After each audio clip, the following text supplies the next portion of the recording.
is Tuesday, June 3rd, and today I want to talk about a very controversial figure. He's been in the gatekeeper of Egyptian archaeology for over 30 years, and really, this guy is just an amazing guy that he survives three dictators and military coup, and he's still the head of the Egyptian, and he was the head of the Egyptian antiquity for a long time, sometime, and he was a former, also a minister of antiquity, and he takes this mummies and take tours in Europe and America, and it's like a drive-through tourism. Take this priceless antiquity and king tut or mummies or very rare, very precious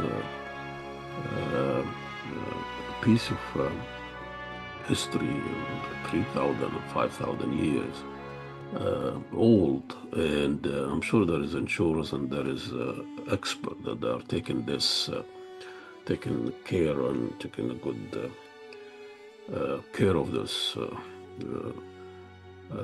pieces when they move around. But Dr. Hawass,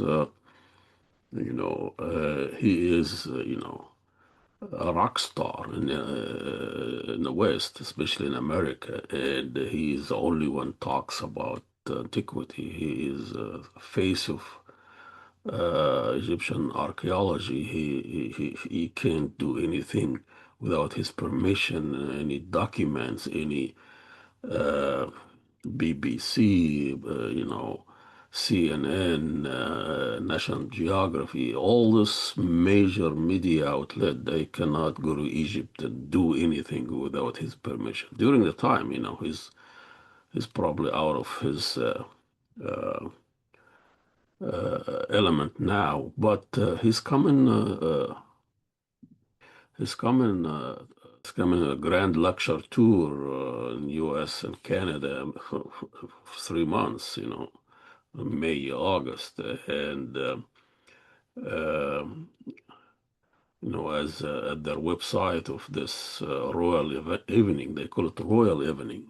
This exotic. This is how the West look at Egypt or the East, or it's just a secret and ancient Egyptian secrets and the royal evening. It's just like people are not real. They just this is coming and talk about ancient Egyptian secrets. People talking on, when they talk about Egyptian and Egypt and walk like Egyptian, and you see this movie, and they think those ancient Egyptians still living. If they go to Egypt, they're gonna see them on cafe and walking by the pyramids. And this is a dead history. That is nothing. I lived in Egypt and I go to Egypt almost every year or every other year. This is it's a dead history. There's nothing left. I mean, people don't marry their sisters. People don't walk like Egyptians. I mean, Egypt now it's a different. It's an Arab Muslim country, and the culturally looks and they are very different. But you talk to Americans about Egypt. Oh, I love the pyramids. I love to see the pyramids. I saw the mummies.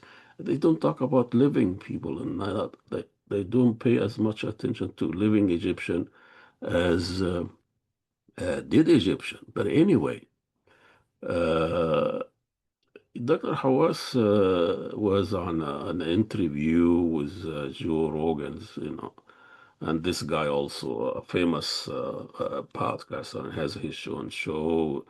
Talks about usually, sensational show. Talk about uh, kind of media hype about about things. He's a good guy. I mean, he knows how he's a bit personal and a good interviewer. So, but you don't go to Joe Rogan's show to learn anything. It's just an entertaining. And I don't know how Dr. Hawass ended up on that show. That show that was viewed by millions of people, but Dr.